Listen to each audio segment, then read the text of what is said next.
새만금 상시 해수 요통과 생태계 복원을 염원하는 기원미사 네 번째 미사입니다. 참배 예수님, 우리 지역에서 정치, 경제, 환경 문제와 관련하여 지금 가장 중요한 사항이 아닐까 싶습니다. 단연 새만금 문제, 영광 핵발전소 한빛 1, 2호기 수명 연장 문제입니다. 물론 군산의 미군 부대 활주로 확장 공사도 있습니다. 때문에 지금 우리는 이렇게 더운 날씨 아래서 우리의 정성과 바람을 하느님 아버지께 미사로서 올려드리고 있습니다. 새만금 문제의 핵심 요지는 상시 해수 유통만이 썩어가는 갯벌을 다시 살릴 수 있다는 것입니다. 거의 죽어가고 있는 이 간척지의 생태계가 다시 살아나야만 그제서야 개발과 발전도 의미가 있기 때문입니다. 또 그럴 때라야 교황님 회칙 찬미받으소서 116항에서 말하는 것처럼 교회는 세상에 대한 책임 있는 관리에 부합하는 방식으로 개발을 찬성할 수 있는 것입니다. 그러나 개발 논리를 맨 앞에 내세우는 사람들, 특히 새만금위원회 혹은 새만금개발청이나 토건에 직간접적으로 연결되어 있는 경제적 이득만 추구하는 이들이 분명 존재합니다. 어쩌면 우리 주위에도 또 신앙공동체 안에도 있을지 모릅니다. 지자체장으로서 현 도지사 역시 그 무게중심을 개발 쪽에만 두고 있는 것 같아 안타깝습니다. 그런데 지난 2006년 새만금 물막이 공사가 끝난 이후 벌써 18년이 지났습니다. 지금 이곳 새만금 간척지는 어떻게 되었습니까? 또 수없이 수정되고 반복된 새만금 개발 계획들은 무엇이었습니까? 그것들은 도민들에게 있어 한낱 신기루였습니다. 오히려 막연한 기대 속에 실망만 안겨줌으로써 희망 고문을 하고 있는 것입니다.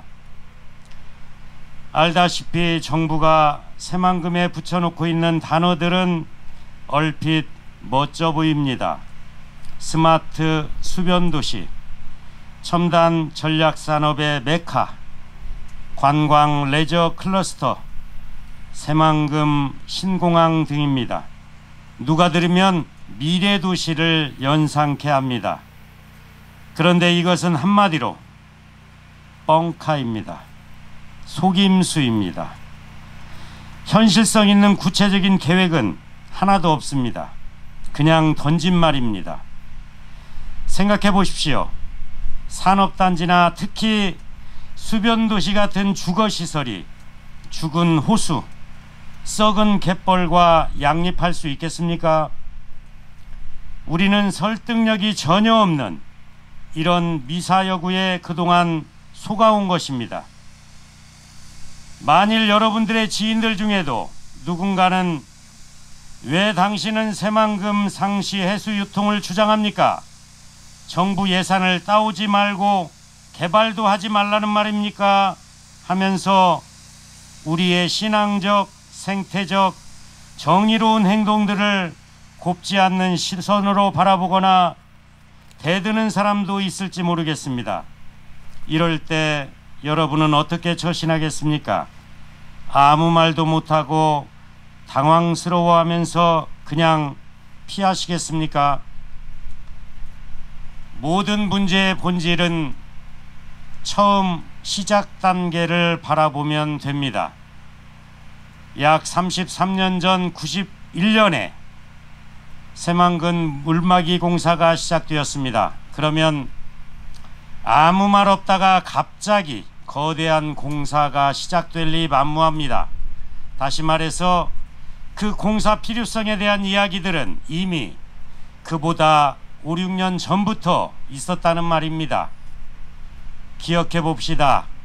소위 중동 붐의 시기라는 것이 있었습니다.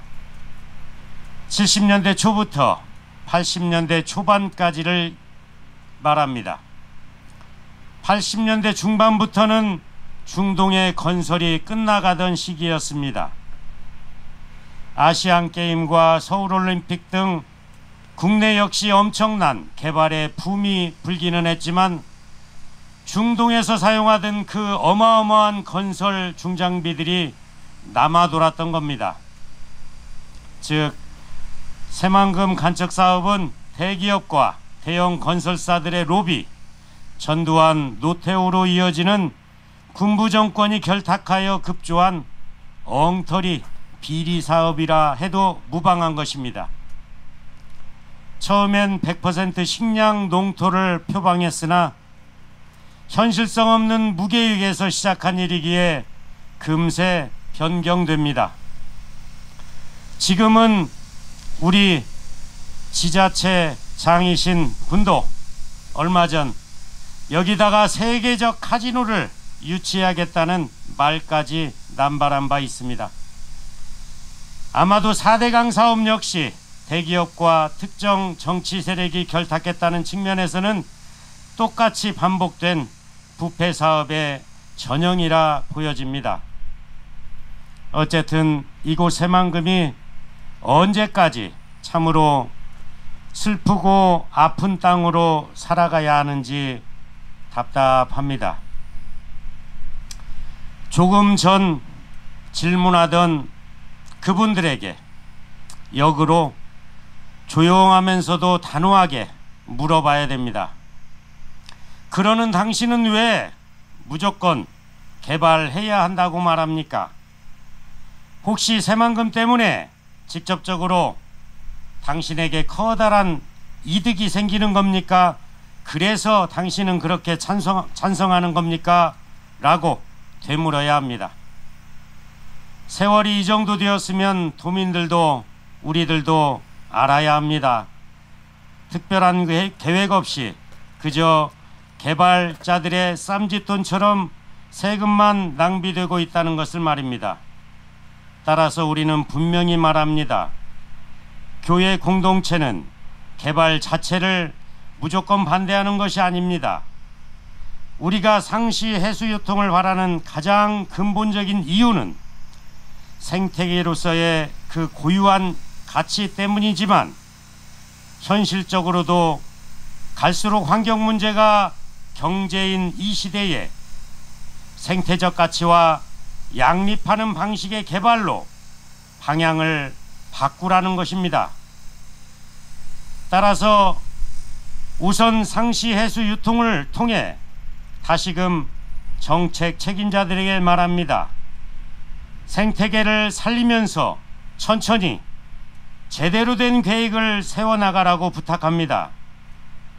관행대로 정부기관이나 지자체장, 건설업자 등 몇 분야 몇 명이서 일방적으로 세우던 계획이 아니라 부디 지역의 시민사회, 전문가 집단 등도 함께 연구하고 생태론적 계획을 수립하는 데 공동으로 함께 하자고 간곡히 제안합니다. 그간 부안이 걸어온 길은 고통과 역경의 길이었습니다. 새만금 문제, 방패장 유치 문제로 인해 지역사회 주민들 간 거짓과 질투, 갈등들이 얼마나 많았습니까? 물론 정부 일을 한다는 사람들의 수많은 수석거림, 이간질 때문이었습니다. 지금은 또 영광 핵발전소 문제입니다. 가동연한 40년이 끝나는 한빛 1호기, 2호기 수명을 10년 더 연장해서 50년을 쓰겠다는 것이 한수원의 방침입니다. 정말 큰일 날 무서운 일입니다. 얼마 전 지진도 있었지만 이곳 바다가 결코 안전한 지진대가 아니라고 전문가들은 경고하고 있습니다. 단 한 번의 사고로 전라도를 넘어 대한민국 전체를 방사능 오염지역으로 만들 수 있습니다. 정책 책임자들도 생각을 정말로 달리 해보시기를 바랍니다. 8%도 채 안 되는 신재생에너지 비율을 높일 생각을 해야지 수명이 다한 위험천만한 핵발전소를 연장시켜 다시 사용하겠다니 정말로 말이 안 됩니다. 지금까지는 고창과 부안시민사회, 지역 농민회 등에서 한수원의 일방적인 공청회를 막아내는데 노력을 열심히 해오고 있습니다. 해당 지역 신앙인들도 깊은 관심을 가지고 우리도 기도로서 또 행동으로서 같이 연대해 주셨으면 좋겠습니다. 부정, 부패의 냄새가 마지노선을 넘는 것 같습니다. 윤석열, 김건희 정권이 들어선 이후 2년 반도 안 되었지만 언론과 사법부, 검찰뿐 아니라 국가 전체가 망가지고 있습니다. 국민들의 눈치라고는 전혀 안 보는 이런 뻔뻔스럽고 엉터리 정치 집단은 정말이지 처음 보는 것 같습니다. 이제 가톨릭 신앙인들 우리 모두 정말 더 정신을 차리고 겸손되이 하느님께 지혜를 청해야 하겠습니다. 조중동의 언론 공작에 더 이상 휘둘리는 일이 없어야 합니다. 하느님 말씀을 중심으로 부디 올바른 눈으로 세상을 바라보아야 할 것입니다. 하느님을 향한 신앙생활을 한다면서 여전히 세속적 관점으로만 세상 일을 바라보는 것은 크게 잘못된 일입니다. 더구나 나라를 팔아먹어도 그 정치 세력을 무조건적으로 지지하겠다는 것은 신앙인에게 있어서 크나큰 죄악이 될 수 있습니다. 내가 지지한 정치 세력이 부정부패를 일삼고 불특정 다수 국민들에게 엄청난 폐해를 이야기하는데 나 역시 크게 일조했기 때문입니다. 정치는 그리스도 우리 모든 신앙인들에게 가장 중요한 사회적 사랑이라는 것을 잊지 말고 정의롭게 기도하고 참여해 나가야 할 것입니다. 아멘.